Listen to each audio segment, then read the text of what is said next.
அதிமுக ஒன்றிணைய வேண்டும் என்ற குரல்கள் எழுந்திருக்கும் நிலையில் சசிகலா, அவரது சகோதரர் திவாகரன், அமமுக பொதுச் செயலாளர் டிடிவி தினகரன் ஆகியோர் அடுத்தடுத்து சென்று ஓபிஎஸ் ஆதரவாளரான முன்னாள் அமைச்சர் வைத்திலிங்கத்தை சந்தித்து நலம் விசாரித்தனர். அரசியல் ரீதியாக தனித்தனியாக செயல்பட்டு வந்த இவர்களின் இந்த சந்திப்பு அதிமுக வட்டாரத்தில் பேசுபொருளாக மாறியுள்ளது. இதுகுறித்த கூடுதல் விவரங்களை வழங்குவதற்காக செய்தியாளர் ஹுசைன் இணைந்திருக்கிறார். அவரிடம் கேட்கலாம். ஹுசைன், ஒருபுறம் பாஜக அதிமுகவுடைய நெருக்கம் குறித்து பேசப்பட்டு வரும் நிலையில தற்போது சசிகலா, டிடிவி தினகரன், திவாகரன் ஆகியோர் அடுத்தடுத்து சென்று சந்தித்திருக்கிறார்களே, இந்த சந்திப்பின் பின்னணி என்ன? வெளியே வந்து செய்தியாளர்களை சந்திக்கும் போது ஏதேனும் தெரிவித்திருக்கிறார்களா இணைப்பு குறித்து?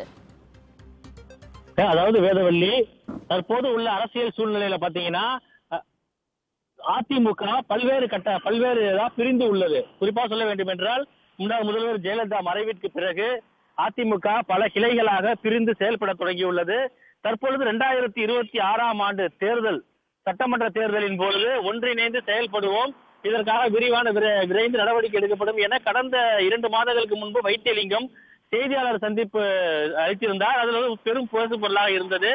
இந்த சூழ்நிலையில பாத்தீங்கன்னா டிடிவி தினகரன், அதே போல சசிகலா, திவாகரன், எடப்பாடி பழனிசாமி, ஓபிஎஸ் என 5 அணிகளாக செயல்பட்டு வரக்கூடிய இந்த நிலையில தற்பொழுது உடல்நிலை விசாரிப்பதாக கூறி ஒரத்தநாட்டில் உள்ள தெலுங்கன்குடிகாடு கிராமத்தில் அவரது இல்லத்திலேயே இன்று மாலை சரியாக ஒரு 6 மணிக்கு டிடிவி தினகரன் நேரடியாக நலம் விசாரித்தார். நலம் விசாரித்த அவர் ஒரு 10 நிமிடம் அவர் இருவரும் தனியாக பேசிக் கொண்டார்கள். வெளியே அவர் என்ன தெரிவித்தார் அப்படி என்றால், அதிமுக தொண்டர்கள் அனைவரும் ஒன்றிணைந்து தேசிய ஜனநாயக கூட்டணியில் போட்டியிட வேண்டும் என்பதுதான் தங்களது விருப்பம்.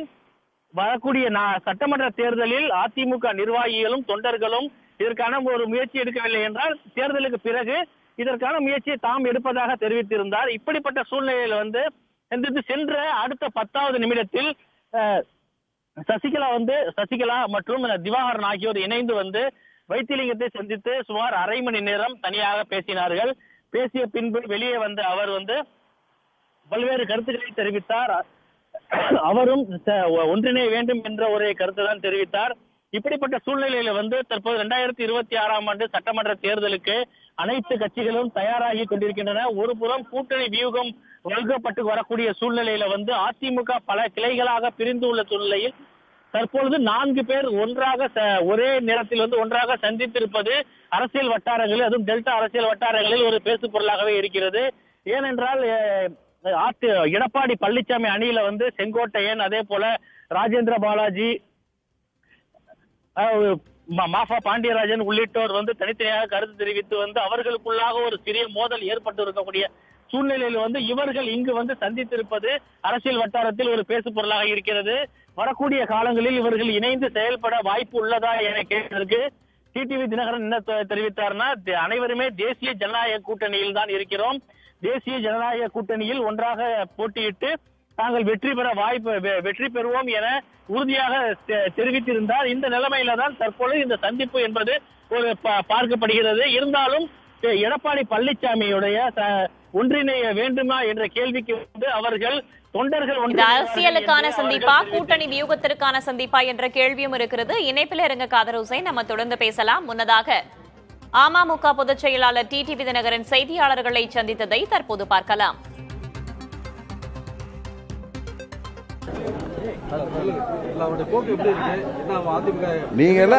நீங்க அவர்கிட்ட தான் அம்மாவின் தொண்டர்கள் அனைவரும் ஒரு அணியில திரளுங்கிறது தான் எல்லாருடைய விருப்பம். அதுக்கு தடையாக இருப்பவர்கள் நிச்சயம் வருங்காலத்தில் அதுக்கு பதில் சொல்ற மாதிரி சூழ்நிலை வரும்.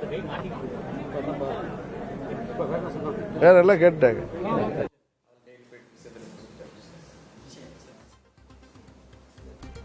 தொடர்ந்து சசிகலா அளித்த பேட்டியை பார்க்கலாம்.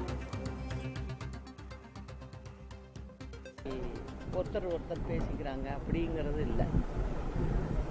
எங்களுடைய இயக்கம் தலைவர் ஆரம்பிச்சது, அது மக்களுக்காக ஆரம்பிச்சது. திமுக மாதிரி கிடையாது. நாங்கள் எங்களுடைய நிறுவன தலைவரே இது மக்களாட்சின்னு தான் சொல்லியிருக்காரு. அதே வழியில தான் புரட்சி தலைவி அம்மாவும் வந்தாங்க. எங்ககிட்ட இருக்கிறவங்க எல்லாரும் அப்படித்தான். நானும் அதே வழியில் தான் இருக்கேன். அதனால நல்ல ஒரு ஆட்சியை 26ல் நாங்கள் கொடுப்போம். அது மக்கள் ஆட்சியாக இருக்கும். இந்திய அண்ணா திராவிட முன்னேற்ற கழகங்கிறது இது பொது ஜனங்களுக்காகவும் ஏழை மக்களுக்காகவும் உருவான கட்சி. அதனால் 26ல் எல்லோரும் ஒன்றிணைந்து நல்லபடியாக ஆட்சியை அமைச்சு தலைவர் அம்மா வழியில் நல்லபடியாக நடத்துவோம்.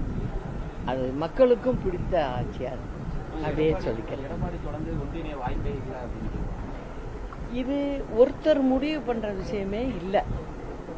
எங்களுடைய சட்டத்திட்ட விதிகள் படி எங்களுடைய அடிமட்ட தொண்டன் என்ன முடிவு பண்ணுறாங்களோ அதுதான் இந்த கட்சியினுடைய பைலா படி சட்டத்திட்ட விதிபடி நடக்கும்.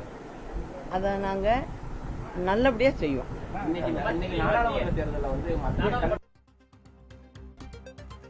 சசிகலா, அவரது சகோதரர் திவாகரன், அமமுக பொதுச் செயலாளர் டிடிவி தினகரன் ஆகியோர் முன்னாள் அமைச்சர் வைத்திலிங்கத்தை சந்தித்து நலம் விசாரித்திருக்கிறார்கள். அரசியல் ரீதியாக தனித்தனியாக செயல்பட்டு வந்த நிலையில் தற்போது மூவரின் சந்திப்பும் அதிமுக வட்டாரத்தில் பேசுபொருளாக மாறியிருக்கிறது.